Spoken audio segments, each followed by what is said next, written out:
Got the track steer greased up, we're ready to go. What I'm gonna do now today is I got to spend a few hours here just kind of knocking down the high spots and cleaning this up as best I can with the track steer. So I'm gonna start up here in the front where the excavator's at. I actually got to get it fired up and moved out of the way so I can work.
Alrighty, so we did get as much done on the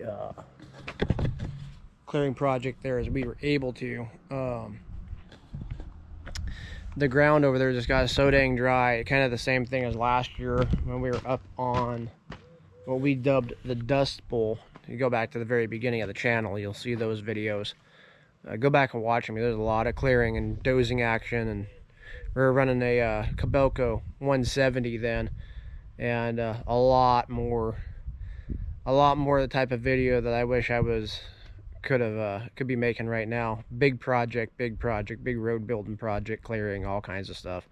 Anyway, so we basically called it quits on it because the ground was getting so bad and fluffy and dirty and dusty that you're trying to push and pick up the brush, it just takes the topsoil right along with it, because it turns into a very fine dust.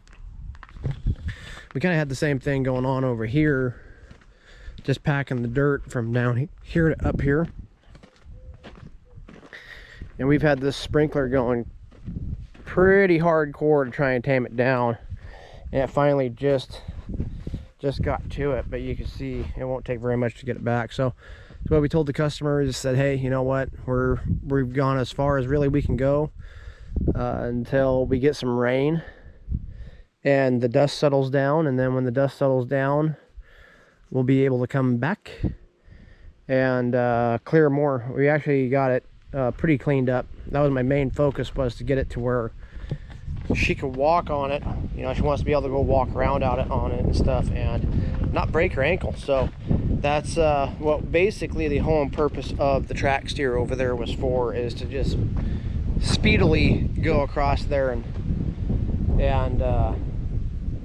get that taken care of for her. So we are actually in the process of applying for financing through Cat Financial, which is kind of scary, but we're actually in the process of trying to buy a excavator. It's over on the coast, Western Washington. So hold us in your prayers that it all goes through, because if it does, then this time next week, whenever you're watching this one, we'll have an R rent from the bank. People always say you own it. No, you don't own it. You rent it from the bank every month until you finally pay the principal off. Then you own it. You know, you can go and buy a machine, but as long as you're making a payment on it, you don't own it. The bank does. You're just making a rental payment on it. They let you use it for $1,500 a month. So we're gonna go and as soon as we know that the financing goes through, we'll hop in the car and make a road trip to Western Washington to see the excavator and make sure that everything is the way we want it.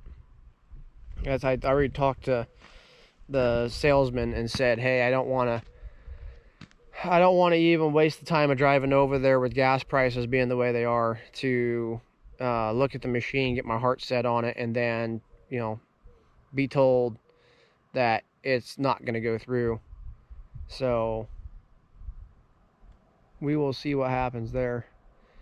Anyway, I'm going to get this stuff going. I got to fire the tractor up and let it warm up a little bit, and then hook onto the trailer with the silver pickup. And yeah, it's going to take me probably about an hour to get this all rigmarolled up. That's okay.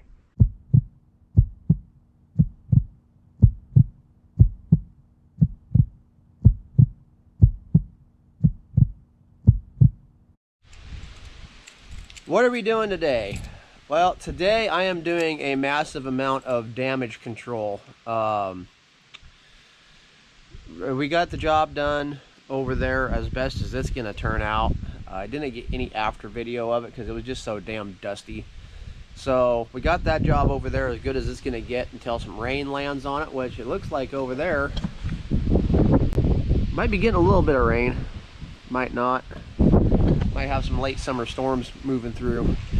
Anyway, so today I'm on my way up to sit down with Jason Newton at New Tech to see if we can't plug a hole in the Pierce excavation ship that was basically shot right in the side of us by NC Machinery Cat on the coast. We were looking at, since last Friday, today is Tuesday the 9th, I believe, and last Friday we got in contact with them about a 2004 Cat 315 that they had. And we started the process on purchasing it. It was all pending inspection. I was actually going to be on my way over there today to look at it and making a video about that. We were really excited because it was going to be our company's first, purchasing excavator.